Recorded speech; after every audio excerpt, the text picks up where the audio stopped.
Welcome to Your College Bound Kid, a podcast for parents, college counselors, students, and anyone who wants a weekly deep dive into the world of college admissions. Hi, I'm Susan, and I'm a college counselor and have read applications for a small liberal arts college and 2 research universities. My twins are recent college graduates. I'm Lisa, and I'm a clinical psychologist and college counselor. I have a daughter in college, a daughter in high school, and a son in middle school. After 30 years in Chicago, we recently moved to North Carolina. My name is Mark. I'm a college coach in Atlanta and the parent of 2 daughters. Karis, a graduate of Davidson College, and she is the founder of the Spanish tutoring company, SpanishHelpToday.com. And Joy has a bachelor's degree from the University of Georgia and a master's degree from North Carolina State University. She works in private practice in Raleigh as a mental health therapist. And I'm so blessed to be able to work alongside both my beautiful daughters at School Match for You, a college counseling firm that I founded in 2010. This week in the news, Susan and I start a 2-part series where we look at 3 different articles that look at how application numbers are changing at colleges, especially for early applications, early action, and early decision. But we really get into that discussion in part 2.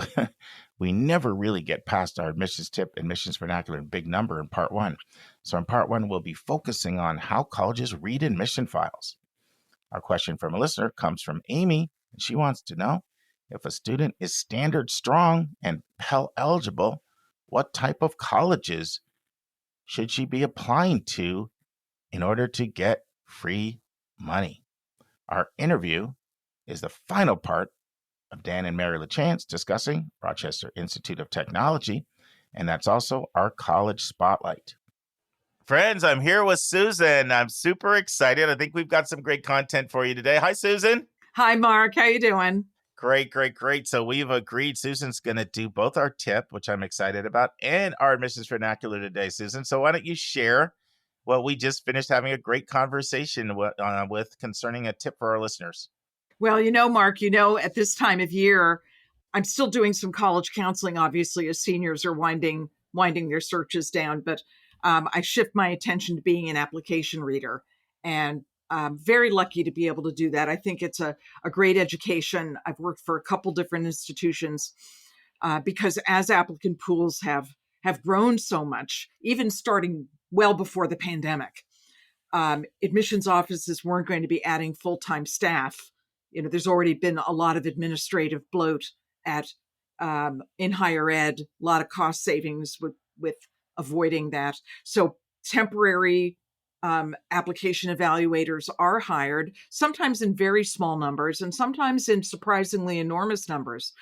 The University of California system has each of the branches, each of the colleges in the UC system has hundreds of outside readers, literally 200 plus readers who go through a rigorous training and norming process so they can whip through those applications in a very standardized fashion and get them ready for the more specific level of evaluation where a lot of the tougher decisions are made.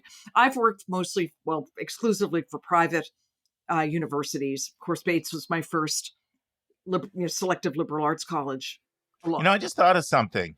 What? You've been a reader in multiple schools. Yes, I have. Julia. Yes. Julia was a reader at Emory. That's right. And Vince was a reader at UCLA, UC Berkeley, and UC San Diego. So all of you have reading experience in addition to doing the full-blown job. Well, in addition to our full-time jobs when we were actually, in the office 24/7, 52 weeks I think a it's year. great. I wish I could go back and do that right now, honestly. I just think it's such a great way to keep your skills sharp, to read, do counseling. Yeah. I mean, obviously I'm reading tons of applications from students all the time, but you certainly see that context when you get to read, so many, especially at one institution like that. And so I know it's really enlightening. Mm-hmm. It is. And when you're handling the institutional priorities, even at the ground floor first reader level, the thing that keeps so many professionals from doing this is, of course, they have other full-time jobs, but if you are a primary reader, if you are hired to just read applications from beginning to end and do the, recalculation of GPA, assign the ratings on the rubric, whatever it is, Right. and then pass it on. But if you're reading alone, like I did in my first reader's job, then you can't also be working with high school kids I know. in just about any capacity. There's a Yeah. real conflict of interest issue that I think looms, and maybe that's a little misplaced, but it looms in the minds of the universities and the colleges, and they absolutely won't go there. I understand that, Susan. I had someone reach out to me this week and they thought, you know what, I'm going to get a job as a reader, and then they said every single one they looked at Yeah, had said a you can't have a conflict of kid, interest. like, and they would also say it's not that you can't have a kid that applies to our school. Like, you can't have a kid in high school age. And I That's actually right. understand that because first of all, there could be a lot of people that would think, wow, what a great way to get the insight into that school is to get a reader job.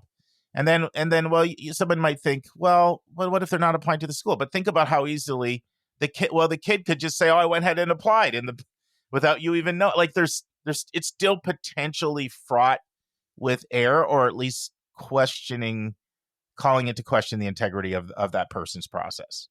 So I get that, actually. Yeah, it's the appearance of evil, right? Correct. Exactly. That's It's what I was trying to say. that's The if we're Bible gonna get term there. we're gonna Yeah. get biblical about it Yes. here, as we Yeah. sometimes do. Yeah. But truthfully, there's so many safeguards and checks and balances in the system. It's really unlikely that anything devious could ever happen. But it's Better safe than sorry. and Yeah. schools have to do what lets them rest easy in terms of their conscience. The thing about committee-based evaluation is because you're not a solitary reader, Mm-hmm. the checks and balances are built into a reading process from the minute you begin to look at an application. So while counselors who are perhaps maybe they're professional essay coaches or educational consultants, when they're reading committee-based, they're not influencing the decision beyond working with their teammate in real time to assign the ratings. Susan, we've done a whole segment on committee based. We had Will Yeah. on from Emory, but I've learned we get new listeners all the time, and they start. Some of them go back, but most of them start where they start and pick up. Do you want to just briefly, tell our listeners Sure. what committee based is, CBE, in case somebody doesn't know? Absolutely. And it is very much of a trend, I think, especially, and not, well, I was about to say at the most selective end, but really selective in mid-range. Mm-hmm. I would say when colleges read applications and are simply comparing a student to an established yardstick and there's still a lot of these. You call it admissions by the numbers. And I've always liked that. There's a lot less personal interpretation where it's okay, this student meets these criteria, they're moving forward and probably going to be admitted. And really that reading is to eliminate students who do not meet that pre-established criteria. But wherever you have more qualified applicants than you have spaces, then you're making choices among similarly highly qualified applicants. And of course, that's where institutional priorities are applied and all those other things that we discuss, at length here on the podcast. But that's where there has to be a rubric, a rating scale. Readers have to be normed on those scales so that just like in a sport, think gymnastics, think figure skating. Remember how subjective Sure. all that stuff used to be? And then there were all those scandals. And it's just exactly the same thing in admissions, as people could have their individual preferences and prejudices and be stacking the decks, in favor of whatever. But the rating systems now are longitudinal. They don't tend to change over the years, so colleges can easily look at historical trends. But anyway, committee-based came in to address concern over selective colleges becoming ever so much more selective and private about their admissions process and a lack of standardization across readers. So that's where the figure skating judges have come in. Remember, now Sure. it's all automated. There's a lot of norming of scores. And that's what's happening in a lot of admissions offices. This is not to say that there isn't deeply personal evaluation going on. So, for example, the standard model for committee-based evaluation is two readers are reading together. And in most cases now it's over Zoom, right? And generally one is a full-time member of the admission staff, and one is perhaps a temporary reader, or maybe not, maybe someone else on campus, maybe a junior member of the staff, or whatever their system is.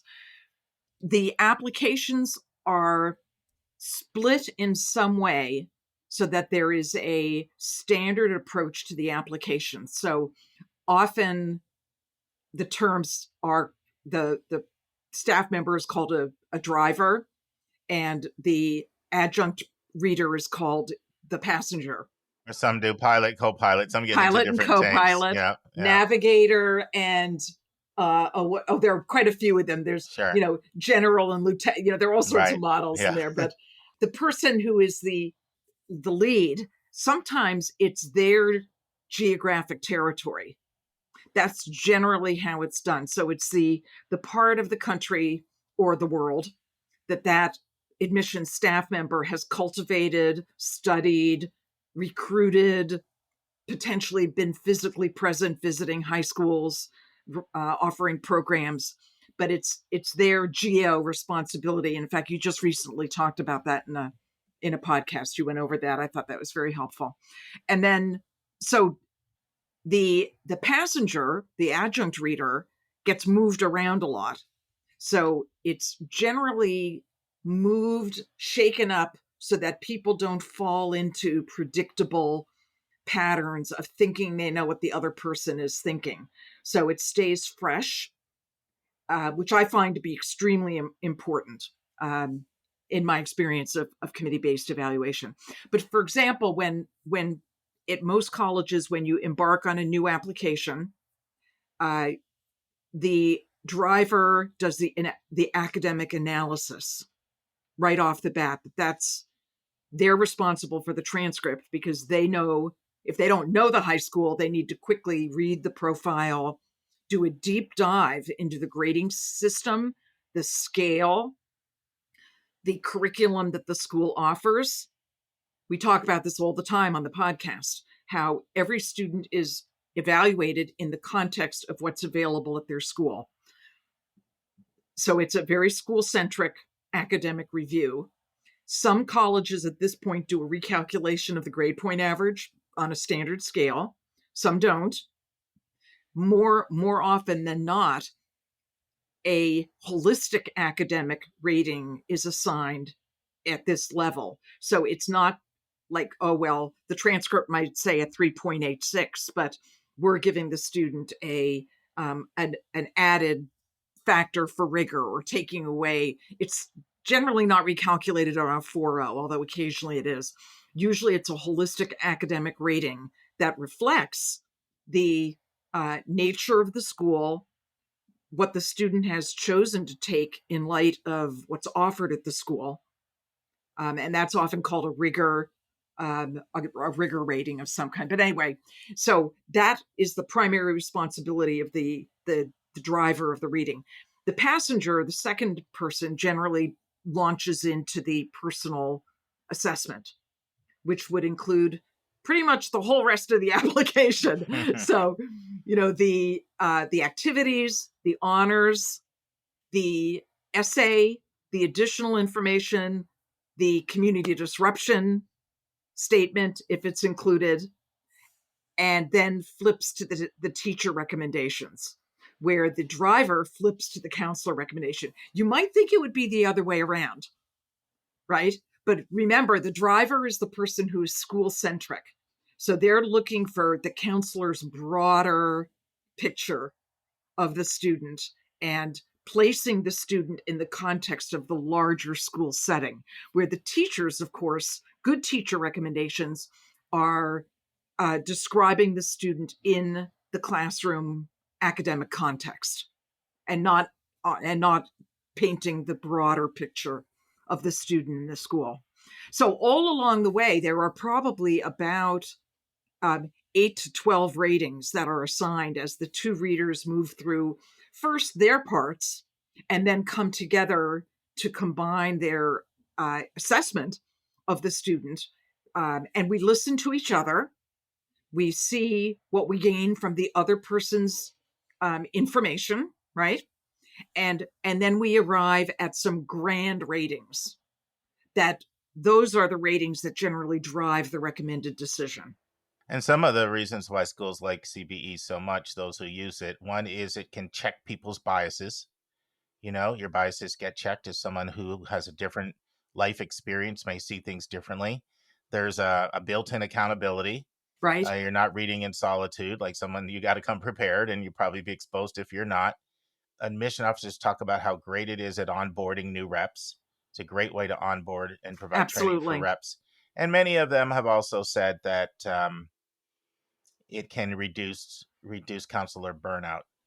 Oh, there's no, well, part of the benefit, Mark, from the professional side is that when we used to be individual solitary readers, late nights, we had basically a number of applications to read over the course of a certain number of hours, but it could be nights and weekends. And the staff on campus, they were also entertaining visitors. They were overseeing programming on campus. They were meeting with coaches and faculty, depending on their academic responsibilities. And often the reading got shoved into the after hours parts of the day. And it was exhausting. And as the applicant pools grew, there was no way that the typical admission staff could keep up with it. And it was, I mean, we used to joke about it decades ago at Bates that, you know, you take your box of folders home at night and sit in front of, you know, your wood stove or your fireplace, and you just simply didn't have a life. And you know what? The admissions profession was losing people left and right. And as the generations turned, the young generation wasn't going to do that anymore. Sure. So this was one of the, now we read 9 to 4. Mm-hmm. There you go. Yeah. And that's, so the staff on campus, they do have other things they have to do, but generally they do those on days when they're not readers. So they're not reading 5 days a week. They're probably reading 4 days a week. Quick question for you, Susan. I've had one very seasoned person who I won't mention, but you and I know, says one thing, and his school does this and has done it for years, but one thing he says he doesn't like, he says if you're more of an introvert, and you like to be able to be in your pajamas at home and read at night and do it on your timeline, now you're like with somebody for hours of the day, and mixed views on that in terms of whether people like that or not. Do you think that's at least a fair point? I understand. I totally understand what you mean. And I have read with people with really, really different personalities. And there are a few admissions counselors, and they generally tend to be the old guard who were used to doing it solo. Mm-hmm. But, when you're reading in tandem with another person, there is quite a lot of solitary, quiet time. It's not just blah, blah, blah, blah, blah, blah. Sure. I mean, in fact, that would be aggravating. That right. You develop, as you get to know each other's style, you develop a pace and a ease where, like when the transcript evaluation is going on, I never interrupt that. I'm busy doing my own stuff. And while I might be more likely to talk aloud because of my personality, I have fallen into a total rhythm of waiting for the driver to let me know when they're done. And this is very typical. When I talk to Julia, and I talk to people who have been adjunct readers, it's very, very similar. I have a good friend who did committee-based evaluation at Pomona for years. And the difference at each college is the expectation of the number of applications they have to read in a day, which then dictates the speed, right? So it's a big difference if your university is expecting you to read 40 versus 65. So that's where there is And Susan's talking about in a day, by the way. That's yes, a day. yes, and That's not a week. That's a day, Oh no, that's a day. Yeah. And there's some people that have 100, not in CBE, I've ever heard that, but, that are just blowing through them, which is Well, insane. when the in all truth, when we open an application, and this is true at all my friends and colleagues who read at various places, the first 5 minutes of the academic evaluation can dictate how much time you're going to spend on the application. Because if someone's completely non-competitive and there's no way this has a chance, you got to be efficient in your use of your time. You do. If someone says to me, listen, here's what I'm seeing as an academic rating, there still is going to be probably a good 10 minutes. And I know that to parents who are listening, that doesn't sound like a lot of time, but we will read every word in the folder in the student's application. There's just a level of integrity associated with having an application at your school and having a fee paid that you are going to respect the student behind that. Susan, do you think everybody does that? I mean, that's the principles of best practice. That's what most of the moderately to highly selective, well-resourced schools do. I can't give you examples, but just knowing the pressure admission officers are under, knowing if you see a completely non-competitive transcript, I just question just how much skimming quickly goes through some that you kind of know. I haven't seen us admit somebody with this type of academic profile. I don't know, what your thoughts are on that. Well, sure. I can't speak for everybody, but sure. The thing that universities and colleges need to look for are the students who may be underqualified. That's different from being not qualified. There's unqualified, then there's underqualified, and then there's qualified and whatever, super qualified. But some students who are underqualified are still admissible for a variety of reasons. Now, sometimes those students have already been removed from the applicant pool before they go through the reading process that I'm involved in. So there's some institutional priorities where populations of kids who are identified early are moved into special committees. A lot of schools don't do that till after the first reading because they want every application to have a consistent rating on it that was on the same scale by the same team of people who were trained together and normed, right? So whether you're at UC Berkeley or at, Swarthmore College, sure, there's a standardization there, but there are some populations of students who may be underqualified, but are going to be read by a different committee sooner or later. It depends. But I honestly believe that colleges would never look at a transcript and then red flag the application for denial. I think you could miss something. You could really be doing, first of all, you're doing the student a disservice, but I think they know that the institution, you'd be doing your institution a disservice too. But I'm just hopeful in that regard, Mark.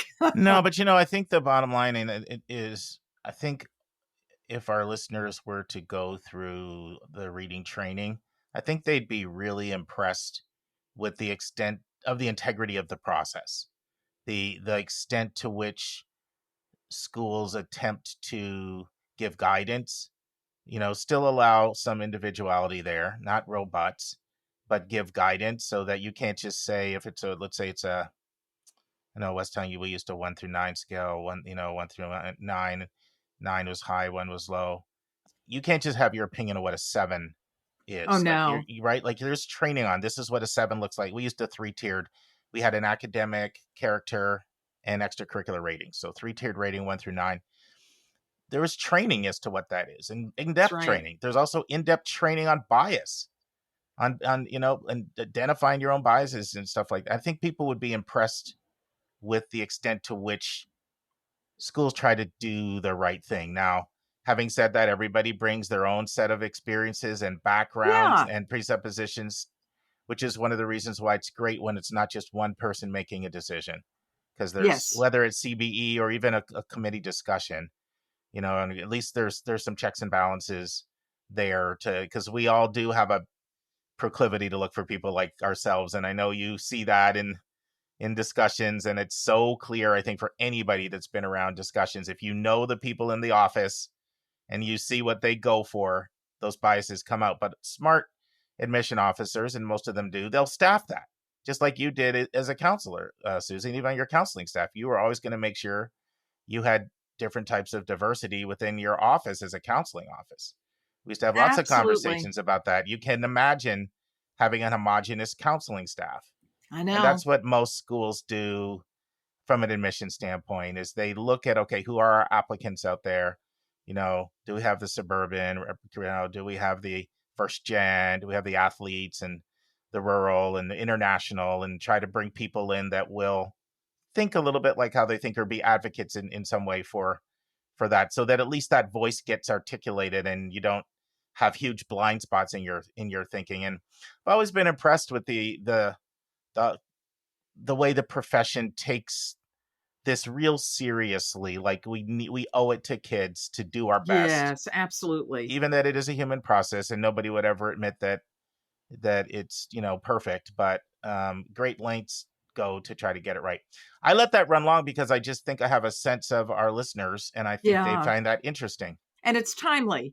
It's very Yeah. timely right now, as colleges are really, they're moving from that first round of early decision. Those decisions are just starting to come out now, and will be coming out pretty consistently now through the middle of well, to the 15th or the 18th. So most colleges and universities have finished their ED1 or EA, one, depending on how they time their EA reading. And that's what's changed a lot, Mark, as a reader for me, is that colleges used to read all the EDs, and then they would stop, and they would basically wait for the pool to come in, and back in the day, most applications arrived on campuses 3 days on either side of the deadline. Seriously, No matter what. so that was like 50% of the applicant pool. Yeah. More than that was coming in right at the deadline. But because then we would read by school group, and that wasn't to impose quotas. It was so that you could, in the case of, my college in New England, where we could get 30 to 50 applications, even more from certain high schools, that we would be able to get a sense of the scope in that group. I'm a big fan of reading by school group. I really think it helps calibrate. I think it helps Yeah, to it has, but you calibrate. see the volume now mitigates against that, because if universities and colleges now did not get ahead on the regular decision group, Yeah. and here it is, kind of the second week of December when this is being recorded, colleges had to start reading their regular applications a month ago while they were reading earlies, just to deal with the volume, because the numbers are so much larger now as we near the regular deadline. So there's no more waiting for those school groups to firm up. So what happens is you've got to read kind of intuitively with the person who's been reading and knows those school groups. But then there's got to be a check at some point, right? There's got to be some checks to look at that school group again as a group before decisions are finalized. But where colleges read by major, it can throw the school group off to a fare thee well. So I don't Sure. want our listeners to think that, oh, well, that's how they do it. No, They no, read that's really them and important, because line there's them a up. lot of that. There's a lot of reading by major. That's really Yeah, common. even at liberal arts colleges now, where they never used to worry that much about it, but they also had so many more students coming in undecided. Whereas now everybody feels, all the kids feel compelled to, affirm that direction, that academic and professional direction, which is at best very liquid at that point in Sure. their life. But that'll throw everything off because the discrepancies in a school group, depending on whether it's a limited enrollment major or not, or one of the super duper popular liberal arts majors, that's where everything gets thrown up in the air. So, Susan, talk about what you're seeing in the reading and missed opportunity that we were discussing before we came on air, and just because this is, you still can get to people before January deadlines, and potentially they can address this concern if they're listening.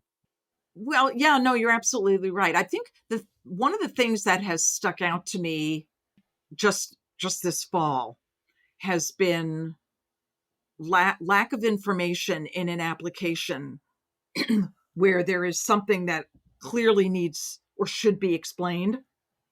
So the biggest example would be a noticeable blip in grades, whether for whatever reason and whenever it happened, could be anytime during the 4-year period, but where there's something that's aberrant, that's out of the ordinary for a student, and then nothing is said. And as an application reader, I want to hear the student talk about it. Once in a while, a counselor or a teacher will mention something. Can you give an example, Susan? Kind of like we were talking about before. I think that might make it more concrete for someone. Sure. So here's an example. I was reading an application where the student had more A's than B's, but there were B's on the transcript. Was not a straight A transcript, but more A's than B's. And in the spring of sophomore year, there were 2 C's. Now, this is just kind of a black and white example, Sure. right? Sometimes it's more subtle than that. Mm-hmm. And then junior year and in the first quarter of the senior year, things were consistently back, in the pattern. And so we read carefully throughout the application for, well, what happened? And there was never anything mentioned. And we kind of chuckle to ourselves as readers and say, did they think we weren't going to notice? And that by if they didn't call attention to it, maybe we would just not see it. Well, that's not going to happen. Now, sometimes it's more subtle than that. Maybe a student is mostly an A student and gets a B or 2. That's probably not a like OMG, how did that happen kind of noticeable thing. But it's when there's a pretty big issue. Now, sometimes we look to see, well, did the student have math challenges? Is it always in math where the grades go down? Or is it always in foreign language where the grade, was lower? But you know what? It really doesn't matter. We're going to look to the student for some content. And I always say to kids in person, there's a difference between a reason and an excuse. And it's kind of a continuum. What we don't want to see is, oh, the teacher stunk. Yeah, but that's never good. No, never good. But what if there was a substitute who really was incompetent and bad things happened? What if there was something that was really out of the student's control? So if I were the student, what I would do is I'd go to my counselor or whoever was writing my counselor recommendation, or maybe even the teacher recommendation in that discipline, and say, listen, I need to unpack this in my application because this is it's an aberration, and I don't want them to think that it was worse than it was. What are you going to say in my support? Sure. Because that's the most powerful combination where there's an honest, the student owns it, says what happened, says what they learned about it, points to the fact that the following semester or the following year, the grades bounced up. And then it's supported by what the counselor or the teacher in that discipline has to say. That can be, I know what parents are thinking right now. They're saying, oh, so you'll overlook that then. And no, not necessarily. There's a larger context to the application, but it sure helps with the understanding. Our imaginations run wild. Let's just put it that way. And like today, I said, I wonder if the student had mono or missed a lot of school. And we stop ourselves from filling in the narrative. I think that's the mother in me, right? Where we want to fill in the gap and make it all better, right? But we are trained to not write the student's narrative. We have to take it as it is presented to us at face value. So if there's no explanation, we just are left with that. And it's a problem. It's a big problem. Students, there just are so many reasons why you can capsize during high school. And some of it is traumatic, and some of it is nature, and some of it is out of your control, and some of it was in your control. I took a combination of classes. I was advised that it was going to be too big a load, and it was a shipwreck for me. And I here's what I learned. And I'm happy to say I bounced back that following semester and got back on top of everything. And I think I'm proving myself. Whatever it is, unpack that in the application and talk to your counselor, talk to your trusted teacher, or somebody whose advice you need. But to pretend it didn't happen and we won't notice is not going to work. I think there's a couple things. I'm so glad you went with this tip. I think it's a great one. A couple of things that really reinforce how prevalent this is. One is how many times I personally attend an information session. I used to do more of these when I was at KIP. I did a lot of what you let me do, Susan, where I hosted all this, the schools that would come in and do the presentations with the kids. So you'd hear the presentations all the time. And how many times you hear an admission officer say, we really want to admit kids. We want to admit kids. So please tell us if there was something going on because we can't read minds. So you see, like in the info sessions, you see the counselors giving students this advice, obviously addressing something that they're encountering on a regular basis.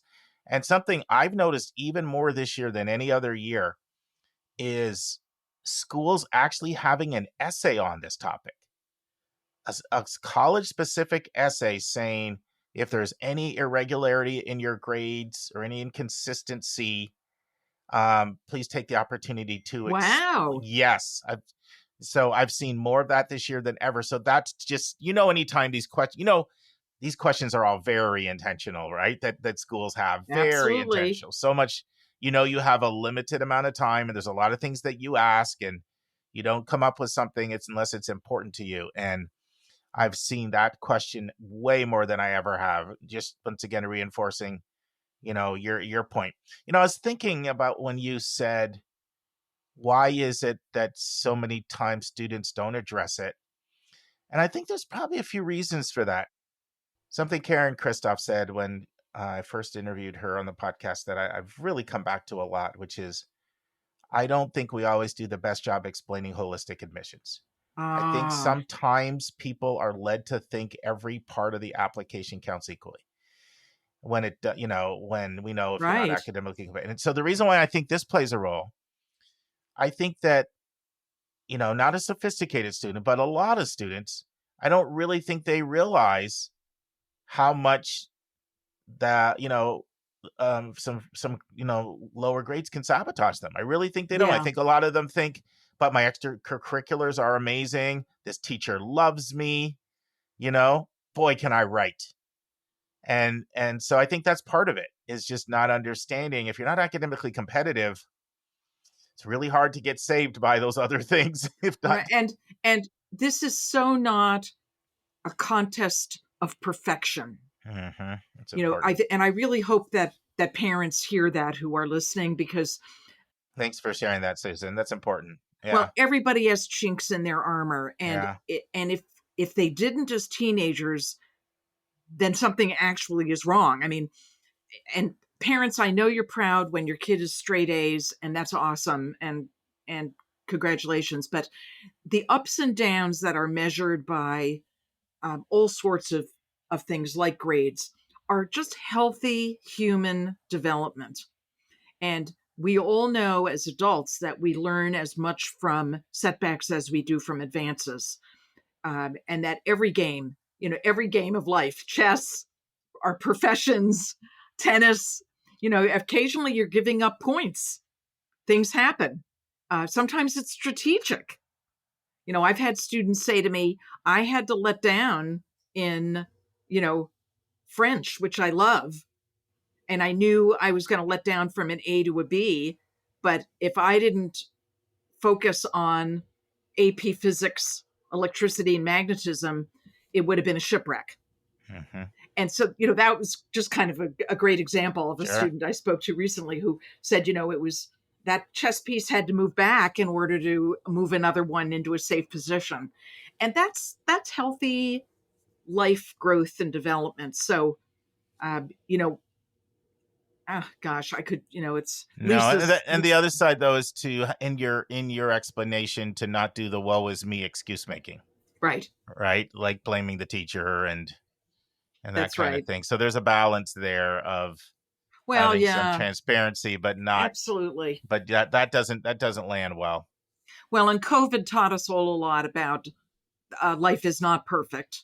And, our seniors this year applying to college were out of school in March of eighth grade. And then many of them were hybrid or completely remote in ninth. If you're parenting a junior now, it's going to be a year back. The kids will have been hybrid at the end of middle school and then back in school in ninth grade. But that's not going to mean that ninth grade was a normal year. They will have academic holes in their record. Like we're seeing, Mark, we see it every day with our students that we work Sure. with, our high school kids. The biggest impact in math and foreign language, where the continuity is so important. We're seeing that as we read applications, that kids' continuity was interrupted, or they pushed on to a higher level rather than maybe saying, I think I better take French 1 over again. And really, that remote year was not good for French. And instead, they pushed on, and then they don't get beyond a lower level. Maybe they make it to French 3 and they get the first C of their life, or they drop the class because they were missing the foundation. Always better to get a strong foundation. Always better to pause, regroup, get a stronger foundation, even if it means slowing down. When I see kids who are taking, calculus in 10th grade, meaning then, BC calculus in 11th, for some kids, it's just what they should be doing. And for others, they have gotten ahead of themselves. They've gotten ahead of their cognitive maturity, and they're paying a price. And so, every child's on a different journey, and we just have to keep, as parents, asking for good advice and balancing acceleration with, building those fundamentals that will serve us well throughout high school, college, graduate school, and life. So Susan, you've got admissions vernacular today. Tell our listeners what is meant when you use the term vertical. Well, it's interesting. We already alluded to it a little bit in talking about the reading process and committee-based evaluation. But, all colleges and universities have a structure for applications, a flow, like a flow chart for how applications go through the decision-making process. And some colleges, they start with a random alphabetical reading. As numbers have gotten bigger, they tend to start more with geographic focus in that first reading. But then the applications will start moving kind of on little different conveyor belts as they move to the next level. So a student whose ratings are going to be driving a deny decision, they go to a next level reader. And when I say next level, many colleges call these the vertical up, go up the chain. Their ladder actually is a better visual.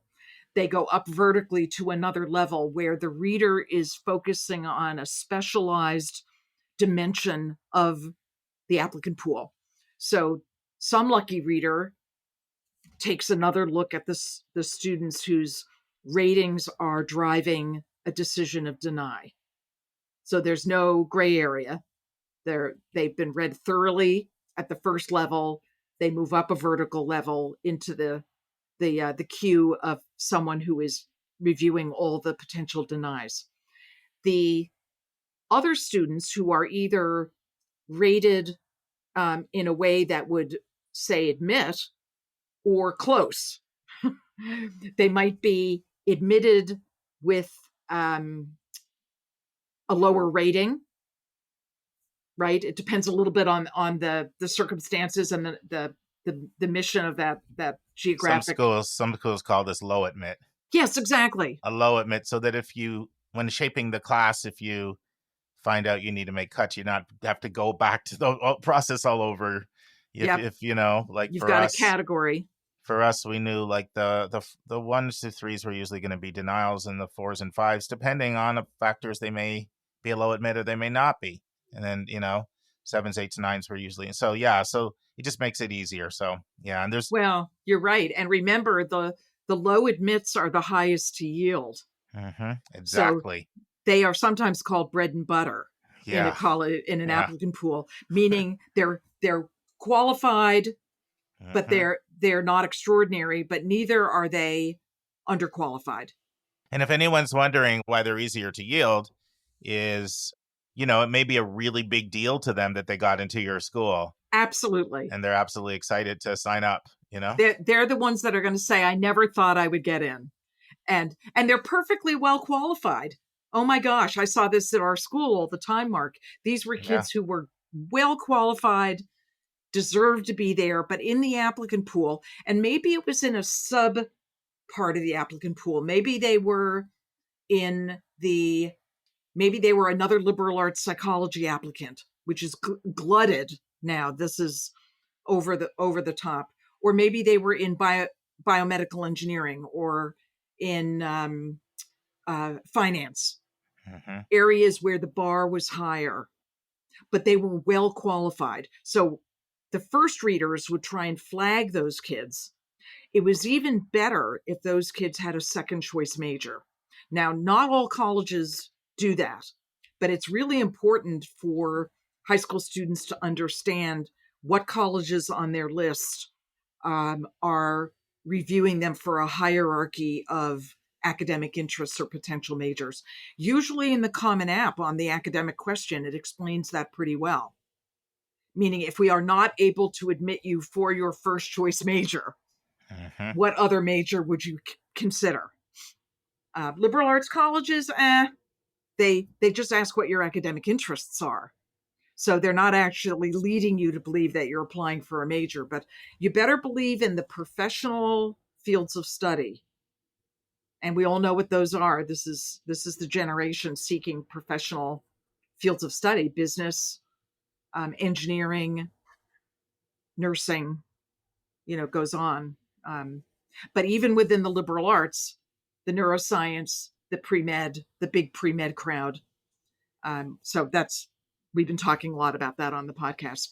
But so vertical readers could well be those, could be the engineering team leader, the business team leader, where they are going to actually admit a fraction of the students that the first readers have put through. So well said. Thank you for that, Susan. That was great. That's where it goes. That was awesome, because I don't remember us ever having that discussion. Certainly not with that level of depth.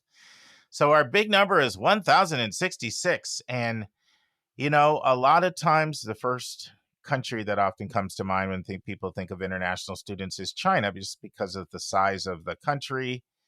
And ever since they've been able to, get visas to come over, there are a large number of Chinese students in the United States colleges. But what a lot of people may not know is that applications from China have decreased by 18% since 2019, where applications from India have rose 118% since 2019. And from Nigeria, they're up 347%. And from Ghana, 1,066%. So that is our big number of the day. Huge influx of students from Ghana and Nigeria. And, we've seen this, Susan, the parents that come over from those countries. And oftentimes, they may get into the U.S. either because of being medical doctors or engineers. And they put a big emphasis on education. And a lot of times, they have students that are test really well and are really competitive in some of the highly selective admission pools. But interesting trend. Friends, this concludes the first part of Susan and my discussion about what will eventually be 3 different articles we're going to look at on how applications are changing, especially in early action. I hope you'll join us next week. And now it's time for a question from one of our listeners.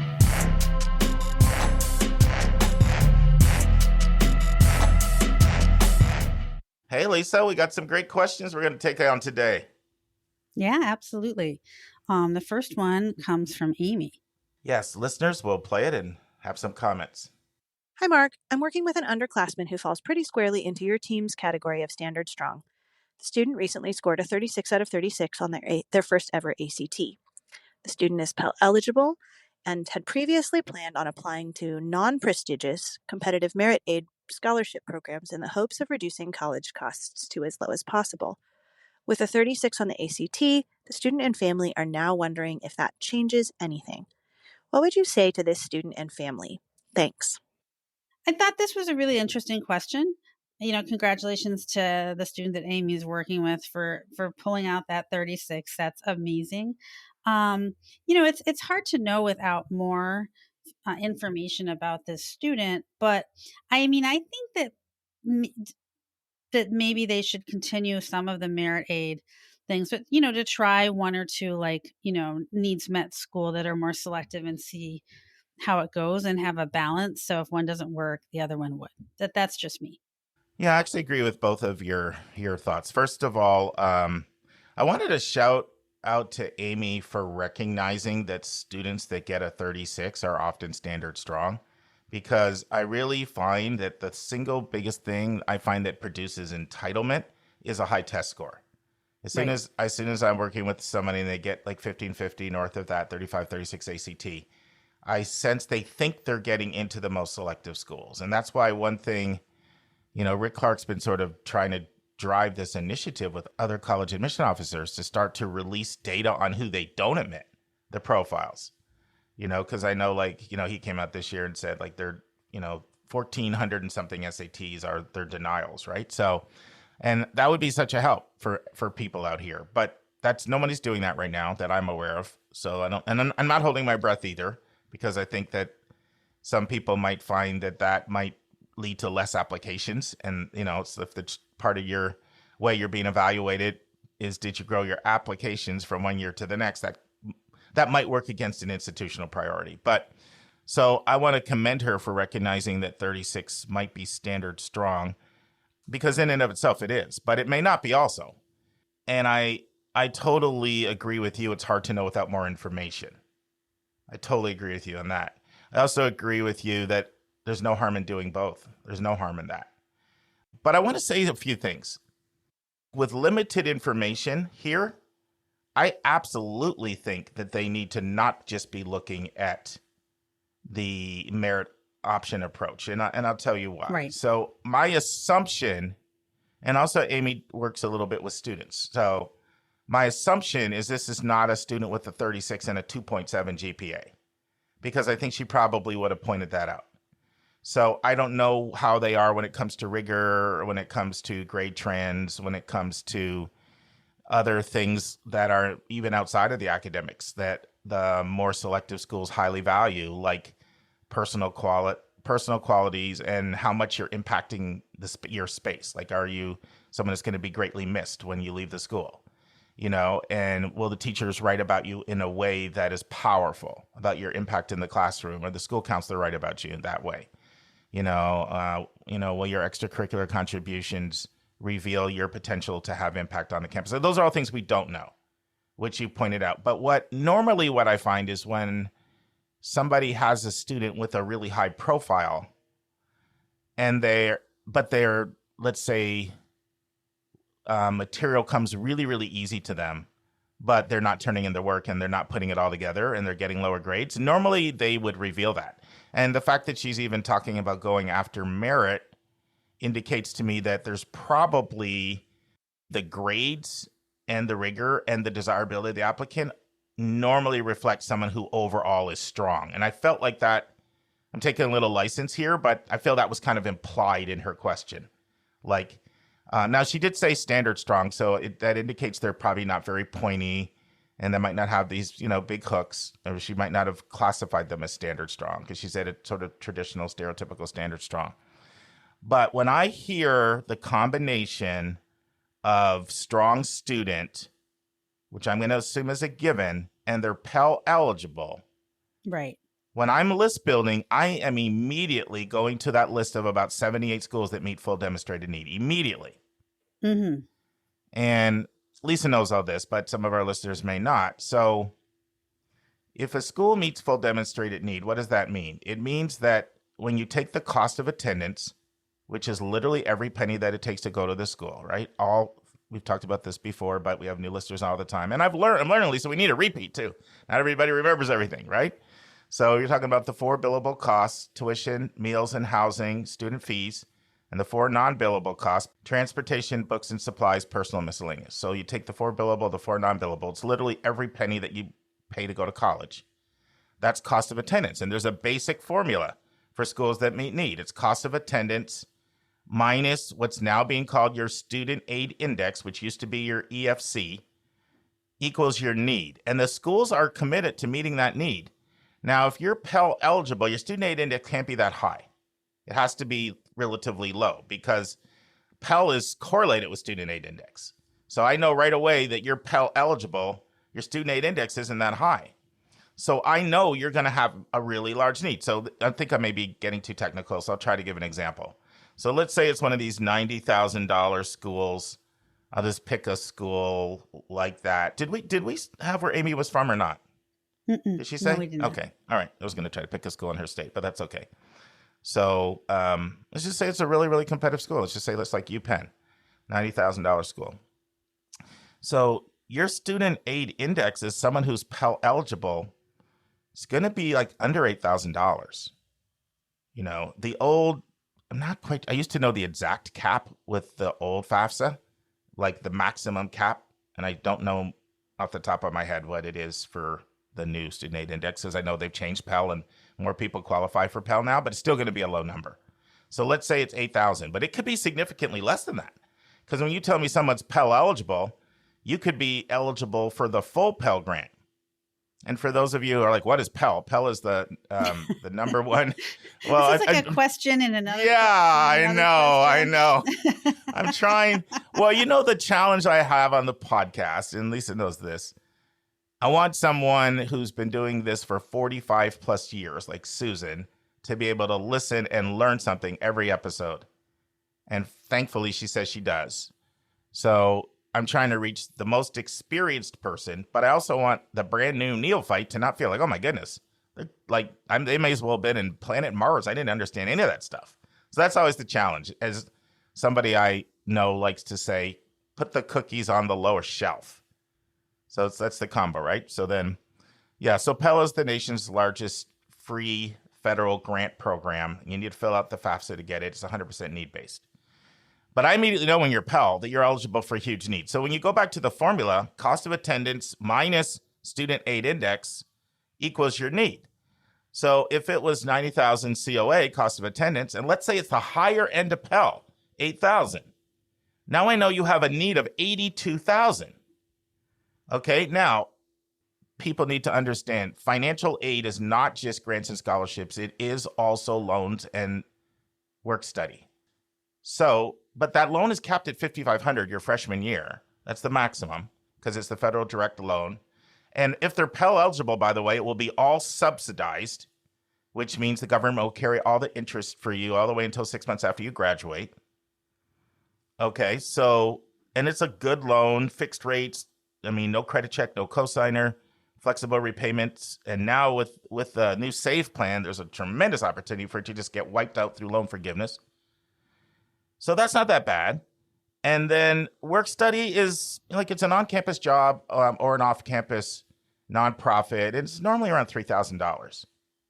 So worst case scenario, if you do the math, you get 90. No, I'm challenging you there, Lisa, but I think you can do this math. Oh, I don't know. But anyway, go on. Yeah. So 90,000 cost of attendance minus, let's say, a large SAI, 8,000. That leaves 82,000. Let's say they get 5,500 in the subsidized loan, and let's say they get 2,500 work study.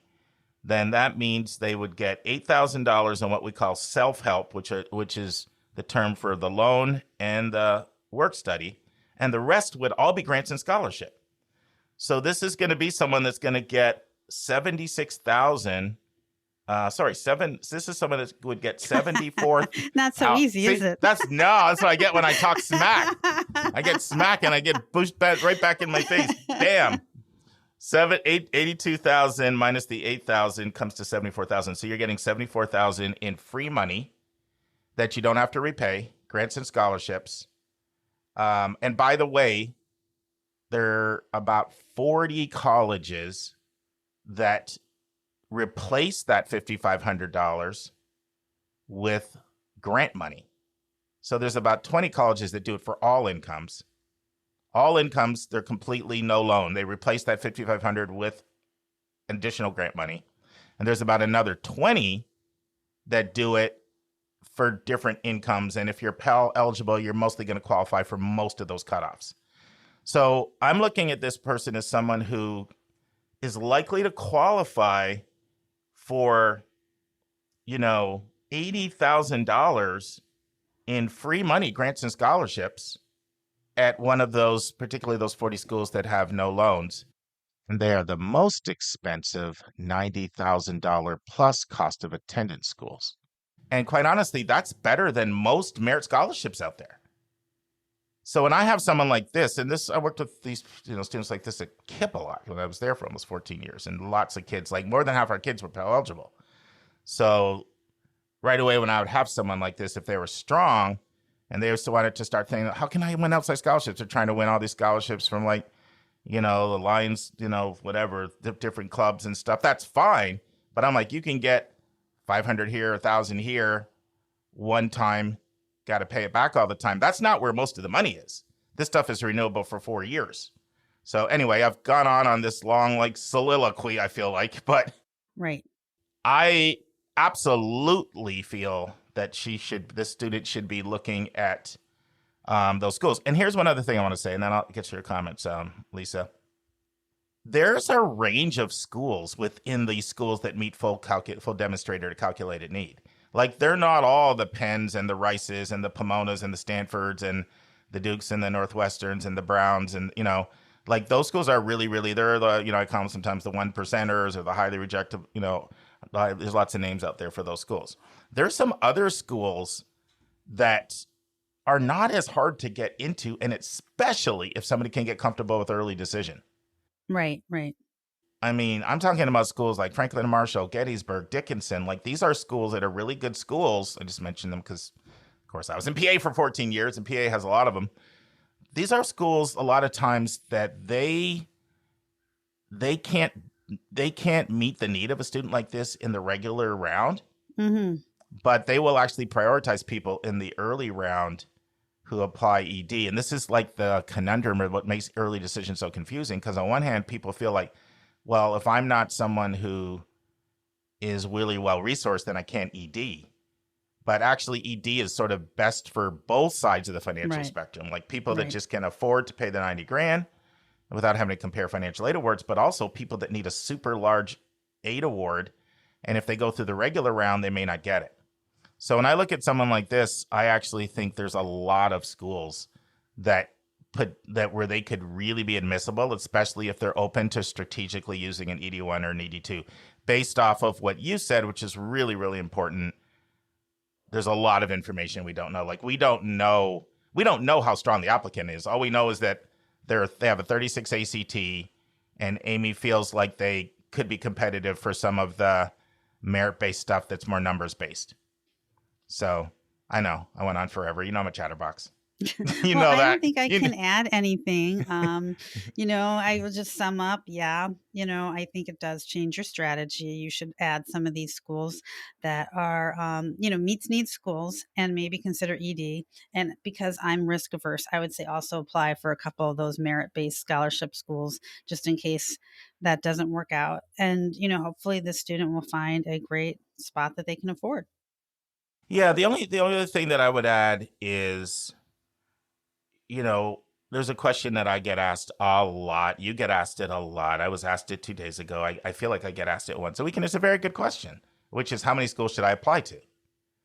And, regular listeners have probably heard my answer on that. There's like not one answer. There's a lot of factors that need to come into consideration with that, But one of the biggest factors to me is money. So when I have a student for whom money is important, also, if I have a student that hasn't had a chance to visit a lot of schools, I want them to be on the higher end because to me, first of all, this student is going to get their application fees waived. First of all, so not even going to, as a Pell Grant student, they're not going to have to pay app fees. And money is obviously important to the family. Amy wouldn't have sent this question in. You should be looking at taking a shot at a lot of these schools. Like I would, when I have students like this, I make that list of schools that meet full need, the core of their list. And I usually am going to be on the higher side. And what does higher mean? That depends on the person. I can't tell you that number because there's a lot of factors. Like what if they want to major in, a niche major or something, and there's not that many schools that offer it? Or what if they're not that open to going far away from home? Like I can't tell you that. Right. But I'm saying that normally when I have somebody like this is someone who I'm going to want to be in the teens. I'll put it that way with their applications. If we can find enough schools, a lot of times with families like this, money is such a priority that they're flexible to other things like how far away from home and location and some of those things, because just getting in a really good school that's going to challenge them and give them a great experience. But money is oftentimes the driver.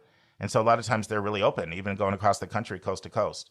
And so that's the only other thing that I would add is that this is somebody that I would not want them to have like 6 or 8 apps. I would want them to be on the higher side. But if we play our cards right, and if I could get them comfortable with early decision, that is if the schools they like actually offer early decision. Hopefully it really wouldn't come to that. Hopefully between ED1 or ED2, they would have everything done, like early in the senior year. Mm-hmm. All right. Well, let's cross our fingers. Yeah, Amy, that was a really great question. I really want to thank you for asking that. I know we have a lot of college counselors that listen, and hopefully that was helpful to all of you. Keep those questions coming, everybody. Thanks, Amy. And don't forget, you get a book. So you just have to decide until we run out. And then I already have another plan for that. So, but yeah, whether you want Dr. Lewis Newman's book on importance of critical thinking or Elliot Felix's book on being successful when you get in college, just shoot me a text at 404-664-4340 or email at questions@yourcollegeboundkid.com. And my wife Anitra will get that out in the mail through our stamps.com account. Thanks. Friends, when I was editing this podcast, I had a inspirational thought that hit me that didn't hit me when I was recording with Lisa. And that is, it's very common when you're working with Pell Grant students for them to look standard strong because they generally don't have the extracurriculars that are honed the way well-resourced families are able to do for their kids. So if you heard Monday's episode, Andy Strickler talked about this when it comes to athletics, but it really applies to virtually every other thing. I mean, well-resourced families send their kids away to camps that cost thousands. Pell Grant families can't do that. They hone their research skills. Parents play a role in starting nonprofits and charities.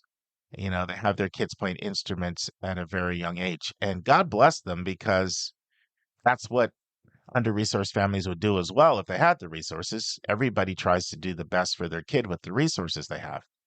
But most kids that are pointy or spiky or well lopsided, or pick whatever term you want, it took a lot of money to do that. And it usually took an educated parent who believes in education, who started investing in kids at a young age.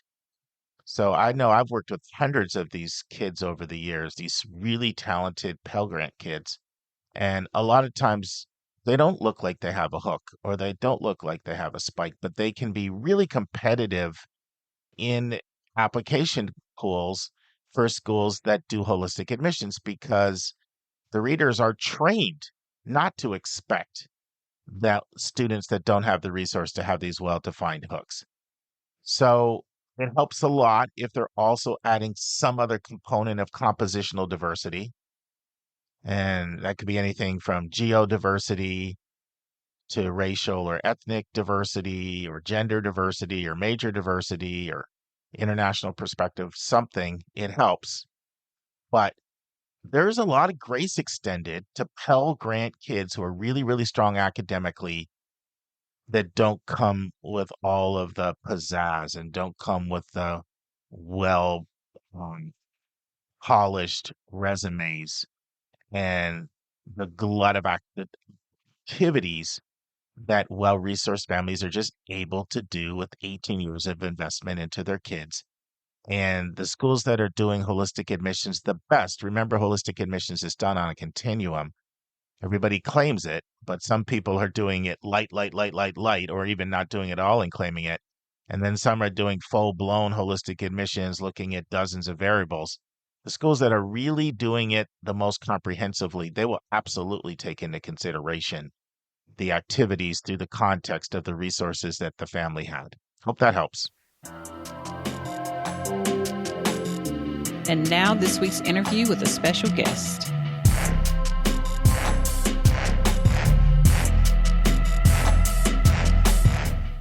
Friends, if you missed last week, you're going to go back and hear what Dan and Mary think are the best things about RIT and the things that they wish would be different. In the final part of this interview, Dan shares what he didn't know about RIT until he got there. Dan shares the type of student that does well at RIT and the type of student that doesn't do well at RIT. And Mary shares her perspective on this question as well. Finally, for our lightning round, Dan and Mary go on the hot seat. Listen and enjoy. All right, third question. What did you not know until you got there? Ooh. While you're thinking on that, Mary, any thoughts for you as a parent? What did you not know until Dan got there? Mary's such a researcher. She probably knew everything. Yeah, I mean, we toured the campus, I think, 3 or 4 times because we kept bringing his friends with us. He is actually rooming with someone that he's known since first grade. Wow. And then one of my husband's students took us on a tour as well. So I feel like we had a really good idea of what it was going to be like, especially because we had the student perspective where it wasn't through the admissions office and we could ask anything we wanted. I think the one thing that we didn't know was that the laundry room needed some upgrading. Which they are upgrading. Currently, as we speak, they are upgrading my laundry room. But well, that's pretty good research if the only thing you didn't know is that the laundry room needed some upgrading.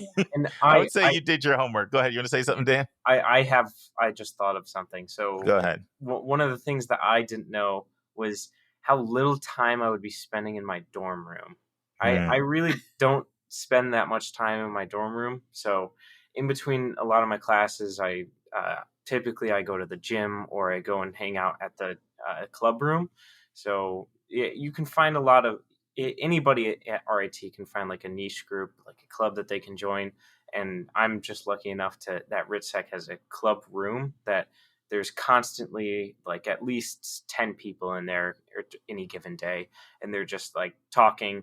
That's where I found out about the conference that I'm going to in January. And a lot of that is just comes up in typical conversation. So if you're around a lot of upperclassmen, they can sort of guide you, and that's been very helpful. And I wasn't entirely expecting that. Nice.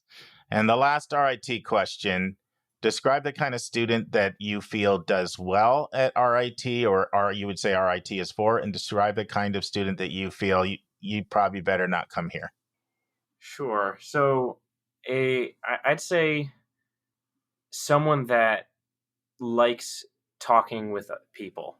It definitely belongs in RIT, and willingness to learn is definitely very important because most of the time it is a pretty rigorous course load, so you have to really want to be there, and they're just like any other college, no one's forcing you to do the work, and if you want to learn, it has to be on your own accord, and if you want to get help, you need to be willing to get help. There's plenty of resources to get help around campus, but nobody's forcing you to go there.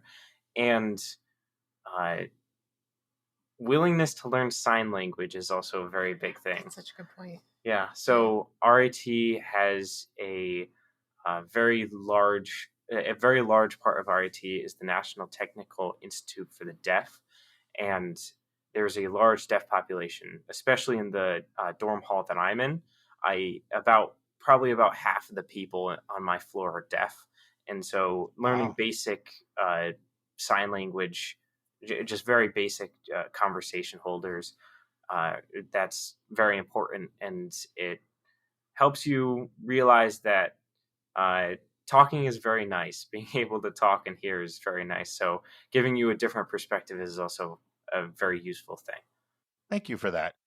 What about that question for you, Mary? Do you have any thoughts on who you'd recommend and who you wouldn't recommend? Yeah. So thinking about even like all of the majors at RIT is a fairly large college. Absolutely. And That's a very important aspect of it. It's undergraduate population of around 16 or 17,000 people. Yeah. So you really have to, as he said, be willing to get out there and meet people. I've known a few students who have gone there and they didn't do that, and they would just hang out in their bedroom, and those students tended not to be very happy there. Let's take a break to learn about Mark's recommended resource for the week.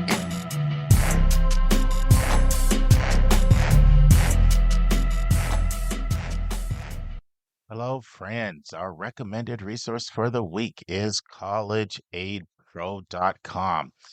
Now, I had a family reach out to me this week, and it's a family in Illinois. In fact, they listen to some podcasts, so they may hear this, but they wanted me to give them the best comparison tool out there to compare different financial packages for their student.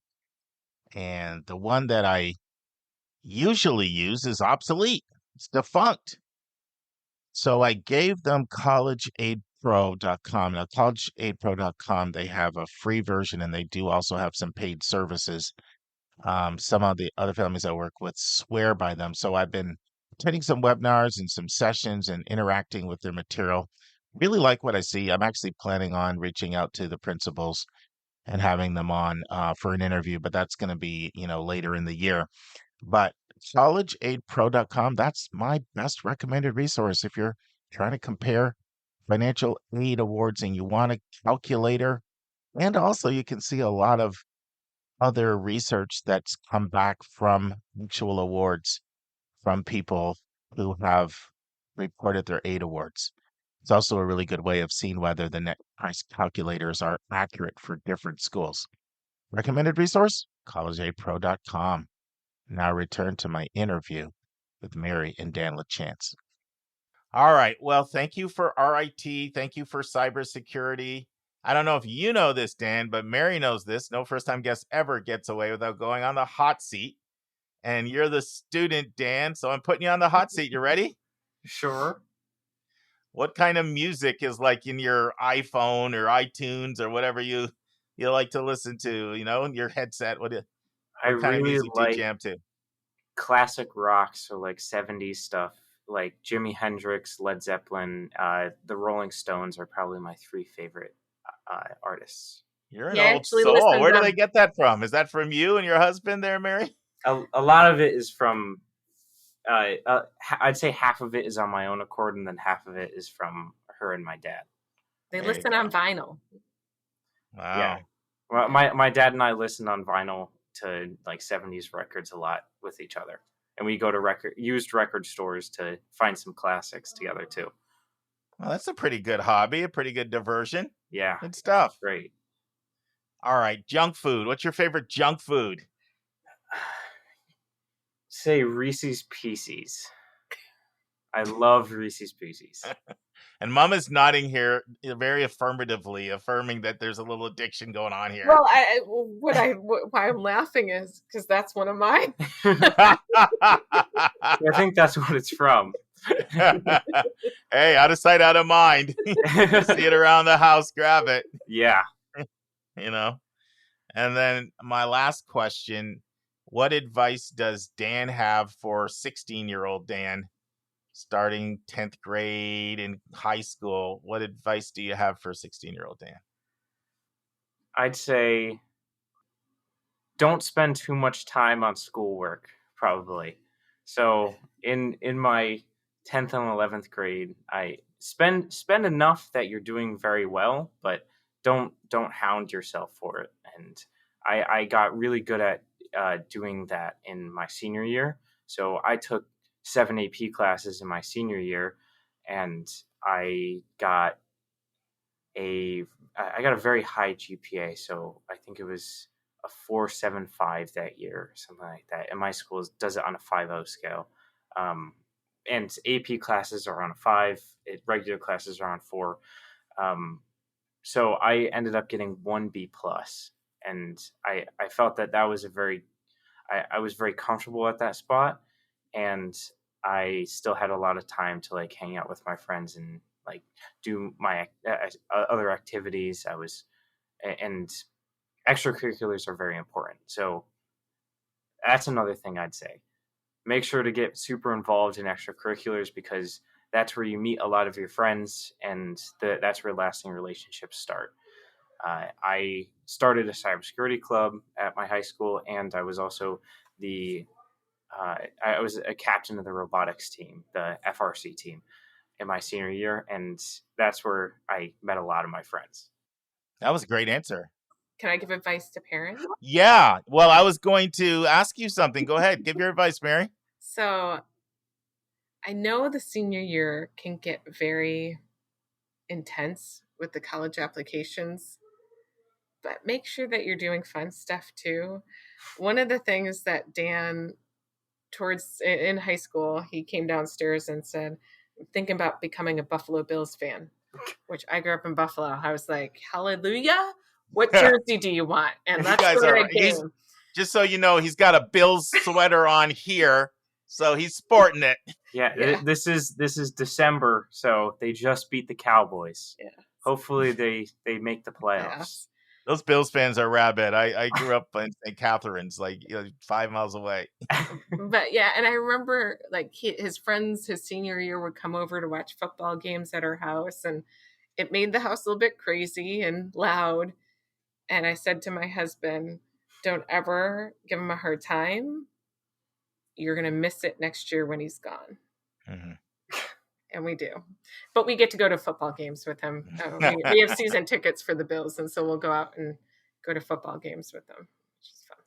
All right, Mary. You're not getting off either. I have one for you. It's the same one I asked Dan. What advice would you have for your 16 or 17-year-old self? Ooh.